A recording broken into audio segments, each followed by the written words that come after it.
নমস্কার, Rishibani institute of Vedic অ্যাস্ট্রোলজির পক্ষ থেকে স্বাগত জানাই আজকের জ্যোতিষ আলোচনায়। আমি শান্তনু আপনাদের সঙ্গে। আলোচ্য বিষয় জীবনে বাধা বিপত্তি, সমস্যা, অস্থিরতা, অ্যাংজাইটি, হতাশা, অবসাদ, ফ্রাস্ট্রেশন, ডিপ্রেশন। আলোচনা করব আমরা প্রেত বাধক যোগ নিয়ে।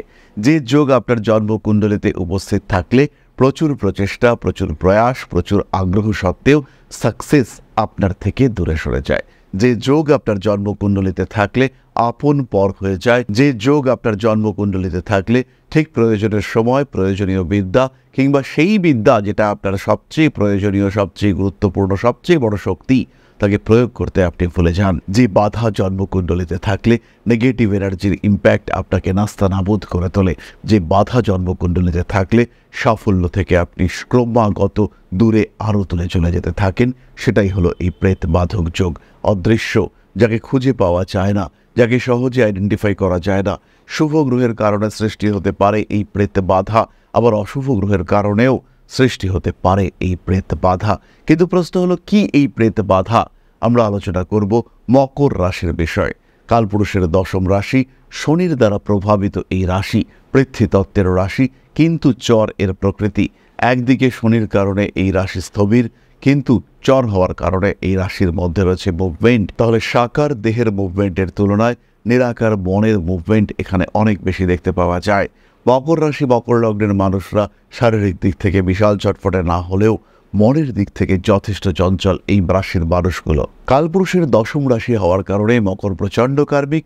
বাধা বিপত্তি, সমস্যা আসলে মকর চান তাকে অতিক্রম করতে, নিজের শক্তি, নিজের ক্ষমতার মাধ্যমে সেই বিপদগুলোকে কাটিয়ে উঠে আসতে। সুতরাং মকর রাশি, মকর লগ্নের মানুষদের ক্ষেত্রে সমস্যা বিভিন্ন দিক থেকে আসতে পারে, এবং যদি জন্মকুণ্ডলিতে প্রেত বাধা থাকে সেই ক্ষেত্রে বুঝতেও পারবেন না কেন এই সমস্যা। কন্টিনিউয়াসলি কাজকর্ম করে যাচ্ছেন, যথেষ্ট দায়বদ্ধতা নিয়েই কাজকর্ম করে যাচ্ছেন, কিন্তু আলটিমেটলি আপনার সাকসেস পিছিয়ে যাচ্ছে। আলটিমেটলি আপনার চেষ্টা বাধাপ্রাপ্ত হচ্ছে। যতই চেষ্টা করুন না কেন, ঠিক তীরে এসে তরি ডুববার একটা সম্ভাবনা সেটা স্পষ্ট হয়ে উঠছে। মানুষকে টাকা দিচ্ছেন, সেই টাকা হারিয়ে যাচ্ছে। মানুষের সঙ্গে আপনি সুসম্পর্ক বজায় রেখে চলার জন্য প্রাণপণ চেষ্টা করছেন, সবার সঙ্গে ভালো ব্যবহার, কিন্তু আপনাকে দেখে মানুষের ঈর্ষান্বিত হচ্ছে। আপনাকে দেখিয়ে মানুষের ক্রোধ নিয়ন্ত্রণের মধ্যে কিছুতেই রাখা যাচ্ছে না। কোনোভাবেই আপনি হ্যাপি হতে পারছেন না। সুতরাং এই যে সমস্যা, তার কারণ হয়ে উঠতে পারে প্রেত বাধা। তাহলে জন্মকুণ্ডলিতে যদি প্রেত বাধক যোগ বা প্রেত বাধা উপস্থিত থাকে, সেই ক্ষেত্রে আপনার অগ্রগতি বাধাপ্রাপ্ত হবে, এতে কিন্তু সংশয় নেই। আত্মীয় পরিজন, কুটুম্ব, ক্রমাগত শরীর খারাপ হতে পারে, বাড়িতে বাস্তুদোষ এবং তার কারণে আপনার কনসেন্ট্রেশনে ঘাটতি, পারিপার্শ্বিক সমস্যার কারণে মানসিক দুশ্চিন্তা বৃদ্ধির সংযোগ প্রেত বাধক যোগের ফল হতে পারে। শরীরে ক্রমাগত অবনতি হচ্ছে, বাট রোগ ধরতে পারছেন না, কারণ হতে পারে প্রেত বাধক যোগ। ইগনোর করছেন, শরীর খারাপ হচ্ছে, কিন্তু আপনি সেই শারীরিক সমস্যাকে ইগনোর করে চলেছেন, কারণ হতে পারে প্রেত বাধক যোগ। মকর রাশি, মকর লগ্নের মানুষদের ক্ষেত্রে কর্মক্ষেত্রে কন্টিনিউয়াস ডিস্টারবেন্স সৃষ্টি করতে পারে প্রেত বাধক যোগ। মানসিক দিক থেকে কখনো কখনো চাপ সৃষ্টির সম্ভাবনা তৈরি হতে দেখতে পাওয়া যায়। শারীরিক দিক থেকেও কখনো চাপ আসে, আবার কখনো এই চাপ আসে পারিবারিক দিক থেকে। পরিবারের মানুষজনকে ভীষণ কেয়ারিং করবার পরেও আলটিমেটলি দেখতে পাওয়া যাচ্ছে যে এই ধরনের বাধা সৃষ্টি হচ্ছে এবং সাকসেস সেটা আপনি পাচ্ছেন না। টাকা রেখেছিলেন, টাকা জমিয়েছিলেন, সেভিংস করেছিলেন, কিন্তু হঠাৎ এমন একটা সমস্যা উপস্থিত হলো যে সেই সেভিংস আপনাকে ভাঙতেই হলো। তাহলে মকর রাশি, মকর লগ্নের মানুষদের ক্ষেত্রে প্রেত বাধক যোগ, তার ইম্প্যাক্ট কি হতে পারে তার একটা ধারণা আমরা পেলাম। তাহলে প্রশ্ন হলো কি এই প্রেত বাধা?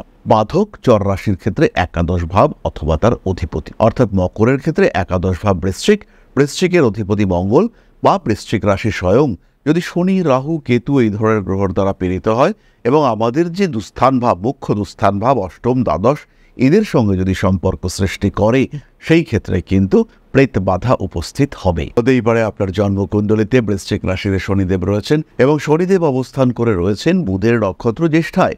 জ্যেষ্ঠা নক্ষত্রের অধিপতি বুধ, তিনি অবস্থান করে রয়েছেন অষ্টমে অথবা দ্বাদশে। তার সঙ্গে সঙ্গে মঙ্গল গ্রহকে যদি আমরা দেখতে পাই ষষ্ঠে, কিংবা মঙ্গলকে যদি আমরা দেখতে পাই দ্বাদশে, সেই ক্ষেত্রে একদম স্ট্রং প্রেত বাধা উপস্থিত হতে দেখতে পাওয়া যাবে। আবার জন্মকুণ্ডলিতে যদি চন্দ্র পীড়াগ্রস্ত হয়ে, দুর্বল হয়ে দুস্থানগত হয়, কিংবা রাহু যুক্ত হয়, কিংবা কেতু দ্বারা প্রভাবিত হয়, সেই ক্ষেত্রে সৃষ্টি হতে পারে এই প্রেত বাধা। রেজাল্ট একটাই, প্রচুর চেষ্টা, প্রচুর পরিশ্রম সত্ত্বেও কিছুতেই আপনি সাকসেসফুল হতে পারছেন না।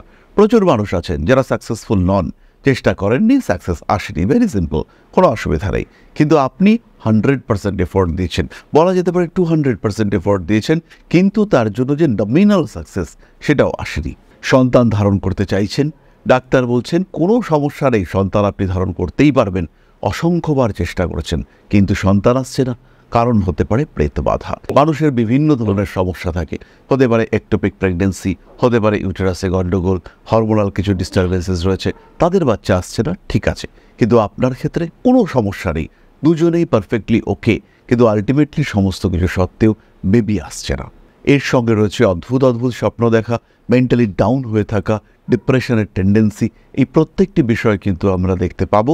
এবং যদি প্রেত বাধক যোগ উপস্থিত হয় তাহলে নিজের ভেতর থেকে যেন কেউ কুড়ে কুড়ে খাচ্ছে, নিজের ভেতর থেকে কেউ যেন আপনাকে ক্রমাগত সমস্যার মধ্যে ফেলছে, কারণে অকারণে অস্থিরতা বাড়ছে, সমস্যা তৈরি হচ্ছে আপনাকে ঘিরে, আপনাকে নিয়ে আবর্তিত হচ্ছে অশান্তির ঘন কালো মেঘ। সুতরাং যদি কুণ্ডলিতে প্রেত বাধক যোগ থাকে সেই ক্ষেত্রে উৎস আপনি আইডেন্টিফাই করতে পারবেন না, কিন্তু জীবনে বারবার নেগেটিভ ইভেন্টস ফেস করতে হবে আপনাকে, সেখান থেকে ইচ্ছে করলেও বেরিয়ে আসতে পারবেন না আপনি। তাহলে আমরা একটু জেনে নেব প্রেত বাধা সম্পর্কে শাস্ত্র কি বলছে। বৃহৎ পরাশরী হোরাশাস্ত্রে বলা রয়েছে, সংযুক্তে রাহু কেত্যাব্যম পাপ গ্রহ ইউতে অথবা দোষ ভবতি তশান্তে প্রেত বাধা প্রজায়তে। অর্থাৎ রাহু কেতু এরা যদি পাপ গ্রহ দ্বারা দৃষ্ট, যুক্ত, ক্লিষ্ট হয় তখন জাতকের জীবনে গুরুতর দোষ সৃষ্টি হয় এবং এই দোষের নাম প্রেত বাধা হতে পারে। অদৃশ্য শক্তির কারণে, দুর্ভাগ্যের কারণে জাতকের অগ্রগতি বারবার বাধাপ্রাপ্ত হয়, কোনো কারণ না থাকা সত্ত্বেও জাতককে প্রতারিত হতে হয়, কোনো কারণ না থাকা সত্ত্বেও জাতককে জীবনে আটকে যেতে হয়। আবার ফলদীপিকায় বলা রয়েছে, চন্দ্রে পাপগ্রহে পীরে রাহু দৃষ্টি তথৈব চ ভবেৎ প্রেত বাধা তত্র মন্ত্রেই শান্তি নিরুপতে। অর্থাৎ যখন চন্দ্র পাপগ্রহ দ্বারা পীড়িত হয় বা রাহুর দৃষ্টি পায় তখন প্রেত বাধা সৃষ্টি হয়, এর জন্য মন্ত্র এবং শাস্ত্রীয় উপায়ে শান্তি বিধান করতে হয়। প্রেত বাধা হলো এমন একটি বাধা বা সমস্যা যা জন্মকুণ্ডলিতে থাকলেও তাকে আইডেন্টিফাই করাটা একটু কঠিন হয়ে দাঁড়ায়। যদি প্রেত বাধা এফেক্টিভ হয় সেই ক্ষেত্রে দৈব কারণে বা দৈব দুর্যোগে আপনাকে বারবার ভাগ্যহানির শিকার হতে হয়। প্রশ্ন হলো, নক্ষত্ররা কিভাবে এই যোগের দ্বারা অ্যাফ্লিক্টেড হবে? মকর রাশির প্রথম নক্ষত্র উত্তরাষাঢ়া। যদি প্রেতবাধক যোগ জন্মকুণ্ডলিতে থাকে, আত্মবিশ্বাসের অভাব, নেতৃত্ব দেওয়ার ক্ষমতার অভাব, হঠাৎ ডিপ্রেশন, কোনো একটা সিস্টেমকে আপনি দাঁড় করালেন, হঠাৎই আপনাকে কেউ কোনো একটা খোঁচা দেওয়া কথা বলল, যেই মুহূর্তে আপনি এই খোঁচা দেওয়া কথাটি শুনলেন সেই মুহূর্ত থেকে আপনার মনের মধ্যে একটা নেগেটিভ থিঙ্কিং চালু হয়ে গেল। যেই মুহূর্তে এই নেগেটিভ থিঙ্কিং চালু হলো সেই সময় থেকেই আপনি কিন্তু ক্রমাগত অস্থির হতে শুরু করলেন, মনের মধ্যে হতাশা, ডিপ্রেশন, ফ্রাস্ট্রেশন তৈরি হয়ে গেল। বন্ধু যাকে প্রবল ভরসা করেছিলেন মুখ ফিরিয়ে নিল সে। সাকসেস আপনি পেতেনই কিন্তু আপনি পেলেন না, বুঝতেই পারছেন না, বারবার নিজের পারফরমেন্সের ভিডিও দেখেছেন কিন্তু আলটিমেটলি বুঝতে পারছেন না কোথায় আপনি আটকেছেন, কোথায় আপনার সমস্যা হয়েছে। জীবন যেন ধীরে ধীরে আপনাকে বেশ কিছু কঠিন প্রশ্নের সম্মুখীন করে তুলছে। আপনি নিজেকে জানতে ভুল করছেন, নিজেকে উপলব্ধি করতে ভুল করছেন, বুঝতে পারছেন না কি আপনার সমস্যা, কি আপনার সংশয়। প্রেত বাধক যোগ উত্তরাষাঢ়াকে আত্মবিশ্বাস শেষ করিয়ে দিতে পারে। অর্থনৈতিক দিক থেকে ভরসা করেছেন, অন্ধের মতো বিশ্বাস করেছেন কোনো একজন বা একাধিক মানুষকে, আলটিমেটলি সেখান থেকে কোনো রকম সাকসেস আসেনি। হতেই পারে প্রেত বাধা যোগের প্রভাব এবং প্রকাশ। পরবর্তী নক্ষত্র শ্রবণা। আত্মবিশ্বাসের অভাব তো আছেই, ক্রমাগত মন খারাপ, শরীর ম্যাজ করছে, বুঝতে পারছি না কি হয়েছে কিন্তু শরীরটা খারাপ।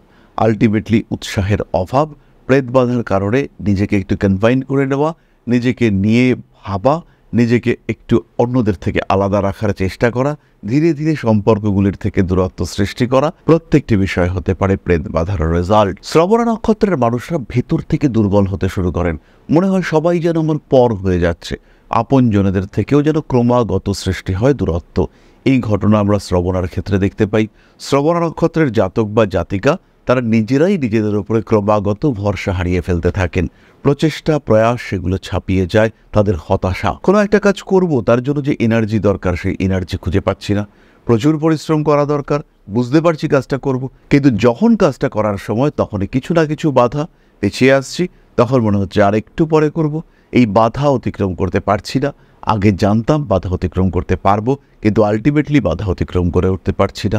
বারবার এই ঘটনা আপনার সঙ্গে ঘটতে পারে। রিলেশনশিপের ক্ষেত্রে অশান্তি, কর্মক্ষেত্রে ঝামেলা, ঝামেলার কোনো কারণ নেই কিন্তু ঝামেলা। লোক আপনাকে পছন্দ করছে না। কেন পছন্দ করছে না তার কোনো কারণ নেই, কিন্তু আলটিমেটলি পছন্দ করছে না। এই ঘটনা আমরা দেখতে পাবো মকর রাশি শ্রবণ নক্ষত্রের মানুষদের ক্ষেত্রে। ধনিষ্ঠা নক্ষত্রের মানুষদের ক্ষেত্রে যদি প্রেত বাধক যোগ থাকে, সেই ক্ষেত্রে ধনিষ্ঠা কিন্তু দুশ্চিন্তার মধ্যে পড়বেন। মানসিক দিক থেকে চাপ আসবেই, কর্মক্ষেত্রে বাধা আসবে, কিন্তু শরীরে কিছু অজানা ব্যথা সেটা আপনাকে ক্রমাগত কষ্ট দিতে থাকবে। উন্নতির ক্ষেত্রে বাধা, মানুষকে ভরসা করে প্রতারিত হওয়ার সম্ভাবনা ইত্যাদি আসবে। এবং এই কারণে যদি জন্মকুণ্ডলিতে প্রেতবাধক যোগ থাকে, ধনিষ্ঠা নক্ষত্রের মানুষরা কিন্তু ক্রমাগত ফ্রাস্ট্রেশনের মধ্যে চলে যাবেন। বিশেষ করে যাদের বয়স 18 থেকে 27-এর মধ্যে, সেই মানুষগুলির কিন্তু এই স্ট্রেস অনেকটা বেশি হতে দেখতে পাওয়া যাবে। বারবার চেষ্টা করছেন, জানেন আপনি সাকসেসফুল হবেন, কিন্তু সাকসেস আসছে না।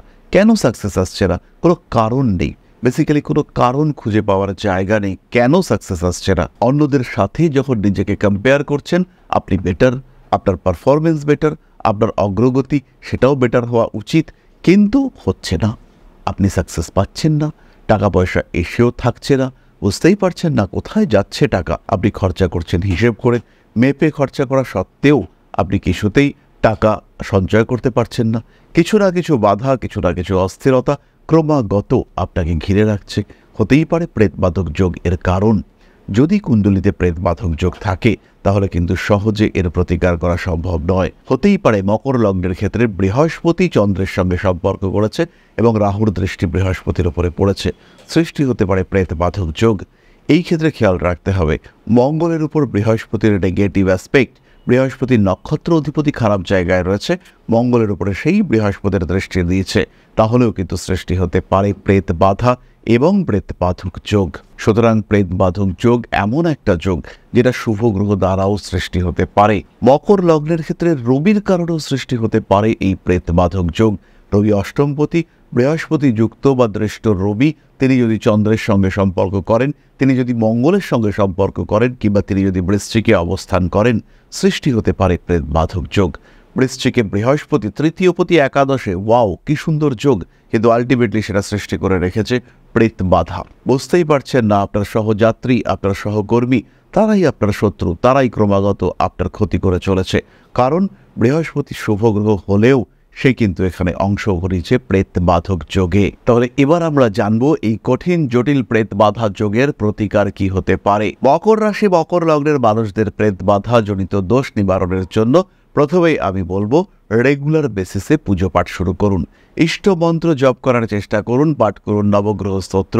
সিম্পল মহামৃত্যুঞ্জয় মন্ত্র আপনার প্রেতবাধক যোগের ভালো রেমিডি হতে পারে। পাঠ করতে পারেন কালভৈরব স্তোত্র, তাতেও কিন্তু আপনি প্রেতবাধক যোগ থেকে নিষ্কৃতি পেতে পারবেন। কালো সুতো, তিলের তেল, বাড়ির পশ্চিম দিকে জ্বালান মাটির প্রদীপ। ক্রমাগত এই প্রচেষ্টা আপনার নেগেটিভিটি কমাবে, বাড়িতে আপনার স্থিতিশীলতা বাড়াবে, প্রেতবাধক যোগকে প্রশমিত করবে। হাতে ধারণ করুন একটা সিম্পল লোহার বালা, প্রেতবাধক যোগ থেকে বেশ কিছুটা নিষ্কৃতি পাবেন আপনি। তাহলে এবার আমরা চলে আসবো আলোচনার পরবর্তী পর্যায়ে, অর্থাৎ আপনাদের প্রশ্ন জ্যোতিষের উত্তর।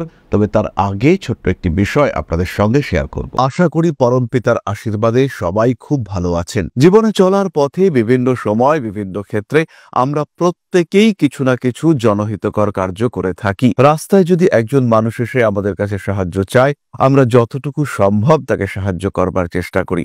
কখনো কিছু অর্থের বিনিময়ে, কখনো তাকে কিছু খাদ্য সামগ্রী কিনে দিয়ে, কখনো গাছের জল দিয়ে, কখনো পাড়ার রাস্তার কুকুরটিকে খেতে দিয়ে আমরা সমাজের উন্নতি করবার চেষ্টা করি। আমরা সমাজের প্রতি আমাদের সামাজিক দায়বদ্ধতা পালন করবার চেষ্টা করি। কারণ প্রত্যেকেই আমরা মানুষ, প্রত্যেকের মধ্যেই রয়েছে মনুষ্যত্ব, প্রত্যেকেই আমরা অপরকে সাহায্য করবার জন্য অল্প বিস্তর দায়বদ্ধ। এই ভাবনা নিয়েই অধ্যাত্ম সেবা এবং প্রকৃতি পূজনের ব্রতে ব্রতী হয়েছি আমরা। আপনাদের সহযোগিতায় গঠন হয়েছে পরম ব্রহ্ম মিলন মঠ ও সেবাশ্রম। দীর্ঘদিন ধরেই, প্রায় বিগত 3 বছর ধরে বিভিন্ন সময়ে, বিভিন্ন অবস্থায়, বিভিন্ন পরিস্থিতিতে মানুষের পাশে গিয়ে আমরা দাঁড়িয়েছি। মানুষের পাশে যতটা সম্ভব সাহায্য করবার চেষ্টা আমরা করেছি আমাদের ক্ষুদ্র সামর্থ্যে। বারংবার আমরা পেয়েছি আপনাদের সাহচর্য, বারংবার আপনারা বাড়িয়ে দিয়েছেন আপনাদের সহযোগিতার হাত। তাই আরও একবার আপনাদের সামনে আজ আমি আবার এসেছি পরবর্তী কর্মসূচিকে বাস্তবায়িত করবার জন্য। বিগত দিনগুলিতে বিভিন্ন সময়ে আমরা বিভিন্ন ক্ষেত্রে ডোনেশন কর্মসূচি করেছি। আমরা শীতকালে কম্বল বিতরণ করেছি, মোজা চটি বিতরণ করেছি, মশারি বিতরণ করেছি ডেঙ্গুর সময়, করোনার সময় খাদ্য সামগ্রী বিতরণ করেছি আমরা। তার সঙ্গে সঙ্গে ছোট ছোট শিশুদের পড়াশুনো এগিয়ে যাওয়ার জন্য সারা বছরের সমস্ত শিক্ষা উপকরণ আমরা বিতরণ করেছি। তাদের সঙ্গে আমরা সময় কাটিয়েছি। এদের শিক্ষার ক্ষেত্রে যাতে ডেভেলপমেন্ট হয়, তাই বেশ কিছু এলাকায় আমরা সম্পূর্ণ বিনামূল্য কোচিং সেন্টার পরিচালনা করছি। এবং বিশেষ বিষয়টি হলো যে প্রত্যেকটি ক্ষেত্রেই আপনারা কিন্তু প্রত্যক্ষ বা পরোক্ষভাবে আমাদের সঙ্গে আছেন। এই কর্মসূচিগুলিকে সঠিকভাবে এগিয়ে নিয়ে যাওয়ার জন্য এবার প্রয়োজন হয়ে পড়েছে একটি পরিকাঠামো, একটি সুগঠিত আশ্রমের, যেখানে বেশ কিছু মানুষ আশ্রয় পাবে, যেখানে বেশ কিছু বৃদ্ধ বৃদ্ধা তাদের দিনগুলিকে আরেকটু খুশির মধ্যে নিয়ে আসতে পারবেন, যেখানে বেশ কিছু অসহায় শিশু তাদের অভিভাবক খুঁজে পাবে, যেখানে বেশ কিছু নিষ্পাপ প্রাণ বিকশিত হওয়ার সুযোগ পাবে, যেখানে বেশ কিছু নিষ্পাপ প্রাণী তারা তাদের আশ্রয় খুঁজে পাবে। এই আশ্রম পরিকল্পনার জন্য, তার পরিকাঠামো নির্মাণের জন্য আমরা একটি জায়গা সিলেক্ট করেছি। সেই জায়গাটি ক্রয় করবার জন্য প্রয়োজন বিপুল অর্থের, যেটি কেবলমাত্র আমাদের প্রচেষ্টায় সংগ্রহ করা অসম্ভব। তাই আপনাদের প্রত্যেকের কাছে ছোট্ট অনুরোধ, প্রত্যেকেই অল্প অল্প করে এগিয়ে আসুন। প্রত্যেকের বিন্দু বিন্দু অনুদানে একদিন সিন্ধু স্বরূপ গড়ে উঠবে পরম ব্রহ্ম মিলন মঠ ও সেবাশ্রম। আমাদের প্রত্যেকের স্বপ্ন সমাজের জন্য কিছু করে যাওয়ার, সমাজকে উন্নততর পর্যায়ে নিয়ে যাওয়ার এই যে প্রচেষ্টা, এই যে ইচ্ছে, এই যে উদ্যম, এই উৎসাহ বাস্তবায়িত হবে আপনাদের সহযোগিতার মাধ্যমে। তাই আপনাদের প্রত্যেকের কাছে স্বনির্বন্ধ অনুরোধ, যতটুকু সম্ভব, যতটুকু সামর্থ্য, হতেই পারে অতি ক্ষুদ্র সেই সামর্থ্য, কিন্তু এসে পাশে দাঁড়ান। ইতিমধ্যেই বহু মানুষ তাদের যথাসম্ভব সাহায্যের হাত আমাদের দিকে বাড়িয়েছেন। আমরা তাদের প্রতি কৃতজ্ঞ, আমাদের আন্তরিক ধন্যবাদ আমরা জানাই তাদের প্রতি। এবং আপনাদের কাছেও আমাদের অনুরোধ, আপনারাও একটু একটু করে এগিয়ে আসুন। সবাই যদি অল্প অল্প করে এগিয়ে আসি, তাহলেই কিন্তু বিরাট কোনো স্বপ্ন বাস্তবায়িত হতে পারবে। সকলেই যদি অল্প অল্প করে এগিয়ে আসি, তাহলেই কিন্তু বিরাট এই মহান কর্ম বাস্তবায়িত হতে পারবে।